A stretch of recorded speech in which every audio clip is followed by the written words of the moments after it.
Sveiki, su jumis sveikinasi Blender Lietuva, šį nuostabų žiemos rytą, sakykime šitaip, jeigu galima pavadinti nuostabiu.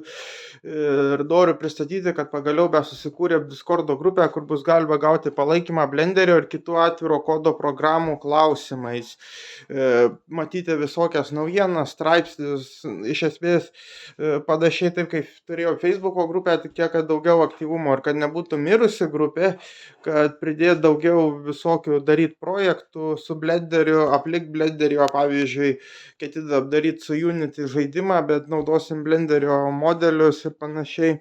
Tai čia kaip pavyzdys, kad parodyt žmonėms, koks tas Blenderio pritaikymas galimas būti. Ir kita didelė naujiena, kad mes nesusikūrėm, bet ta prasme padarėm viešą Facebooko grupę, nes jinai būdavo visą laiką privati, vadinasi Blender Lietuva bendruomenė, abidvi nuorodas rasite video aprašyme, tai ten iš esmės irgi bus galima matyti, ką kelia kiti, kelt pačiam ir panašiai. Skatinsim didesnį įsitraukimą ir didesnį susidomėjimą Blenderiu bei atviro kodo programinė įranga.